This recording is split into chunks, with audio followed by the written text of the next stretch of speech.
ഈശ്വംസിഹായ്ക്ക് സ്തുതിയായിരിക്കട്ടെ. വിശുദ്ധ മത്തായിയുടെ സുവിശേഷം 18-ാമത്തെ അധ്യായം 10 മുതൽ 14 വരെയുള്ള തിരുവചന ഭാഗം.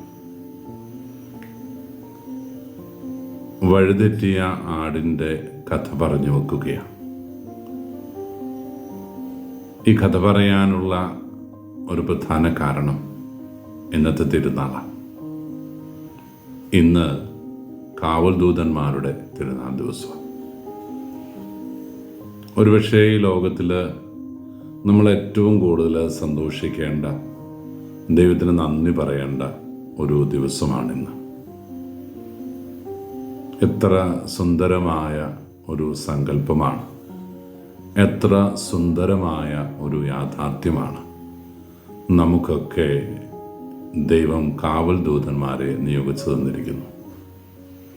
നമ്മളെ ഓരോരുത്തരെയും നേർവഴി നടത്താൻ, വ്യക്തിപരമായ ജീവിതത്തിൽ തിരുത്തലുകൾ നൽകാൻ, ദൈവത്തിലേക്ക് നമ്മളെ ചേർത്ത് പിടിക്കാൻ, ദൈവത്തിൽ നിന്ന് അകലുന്ന ഓരോ വിനാഴികയെയും സൂചിപ്പിച്ച് തിരുത്തലുകൾ നൽകി വഴി നടത്താൻ വേണ്ടിയിട്ട് ദൈവം നമുക്ക് കാവൽദൂതന്മാരെ ഏൽപ്പിച്ചു തന്നിരിക്കുന്നു.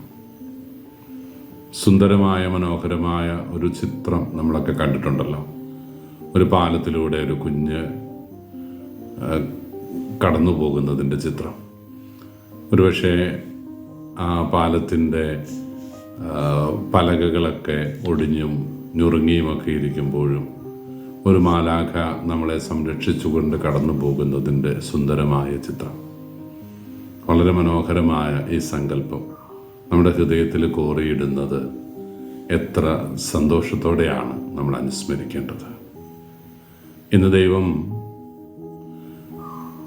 തൻ്റെ സുവിശേഷത്തിലൂടെ, ഈശ്വനാഥനിലൂടെ നമ്മളോട് സംസാരിക്കുന്നതാണ്. സ്വർഗത്തിൽ അവരുടെ ദൂതന്മാർ നിരന്തരം എന്നെ കണ്ടുകൊണ്ട് ഇരിക്കുകയാണ്. സ്വർഗത്തിൽ അവരുടെ ദൂതന്മാർ എന്ന് വെച്ച് കഴിഞ്ഞാൽ ലോകത്തിലുള്ള നമുക്ക് ഓരോരുത്തർക്കും ഒരു ദൂതൻ. അവർ നിരന്തരം സ്വർഗത്തിലാണ്, നിരന്തരം നമ്മളോടൊത്തുമാണ്.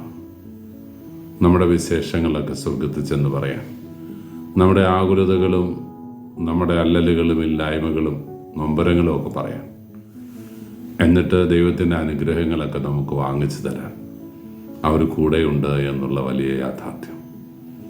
കാവൽദൂതന്മാരുടെ സംരക്ഷണത്തിന് നമുക്ക് നമ്മളെ തന്നെ പൂർണ്ണമായിട്ട് ഏൽപ്പിച്ചു കൊടുക്കാം. ജീവിതത്തിലെന്നും സ്വപ്നം കാണാൻ, കാവൽദൂതന്മാരുടെ വഴി നടത്തലിലൂടെ, പുണ്യവഴിയിലൂടെ മുന്നോട്ട് പോകാനുള്ള കൃപയ്ക്ക് വേണ്ടിയിട്ട് നമുക്ക് ആഗ്രഹിക്കാം. കാവൽദൂതന്മാരെ നിരന്തരം ഞങ്ങൾ വഴി നടത്തണമേ എന്ന് ആഗ്രഹത്തോടെ നമുക്ക് പ്രാർത്ഥിക്കാം.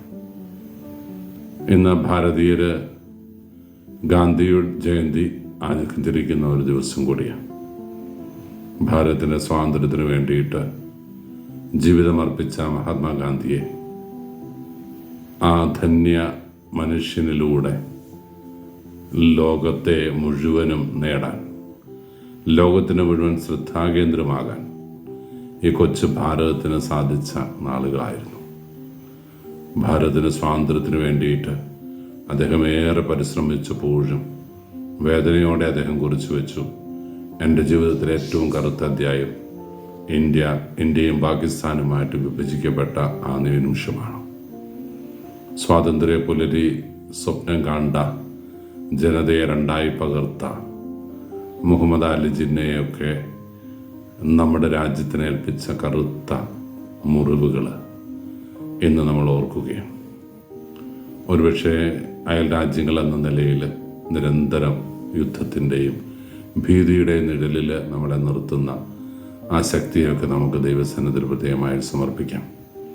ജാതിയുടെയും മതത്തിൻ്റെയും പേരിൽ അതിരുകൾ നിർമ്മിക്കുന്ന, മതിലുകൾ നിർമ്മിക്കുന്ന സംസ്കാരങ്ങളെ നമുക്ക് തള്ളിക്കളയണം. സ്നേഹത്തിൻ്റെ ഭാഷയാണ് നമ്മുടെ ഭാഷ. സ്നേഹത്തിൻ്റെ സംസ്കാരമാണ് നമ്മുടെ സംസ്കാരം. ഈ സംസ്കാരത്തിലേക്ക് നമ്മളെ ഉയർത്തിയ ദരിദ്രനെ ചേർത്ത് പിടിക്കാൻ, ഇന്ത്യയിലെ അവസാനവും ഉടുപ്പ് ധരിക്കാത്തവനും ഉടുപ്പ് ധരിച്ചിട്ടേ താൻ ഉടുപ്പ് ധരിക്കൂ എന്ന് പറഞ്ഞ ഗാന്ധിജിയുടെ ആ വിശാല ഹൃദയത്തിൻ്റെ മുമ്പിൽ നമുക്ക് ശിരസ് നമിക്കാം. ഗാന്ധി ജയന്തിയുടെ മംഗളങ്ങളും ഹൃദയപൂർവ്വം ആശംസിക്കുന്നു. കാവ്ദൂതന്മാർ നമ്മളെ നിരന്തരം കൈപിടിച്ച് നടത്തട്ടെ. പരിശുദ്ധ അമ്മയുടെ ജപമാല ആചരണം കൂടുതൽ തീക്ഷ്ണതയോടെ ഏറ്റെടുത്ത് മുന്നോട്ട് പോകാൻ നമുക്കെല്ലാവർക്കും സാധിക്കട്ടെ. കർത്താവ് മിശിഹായുടെ കൃപയും പിതാവായ ദൈവത്തിൻ്റെ സ്നേഹവും പരിശുദ്ധാരൂപിയുടെ സഹവാസവും നാം എല്ലാവരും കൂടി ഉണ്ടായിരിക്കട്ടെ, ഇപ്പോഴും എപ്പോഴും എന്നേക്കും. ആമേൻ.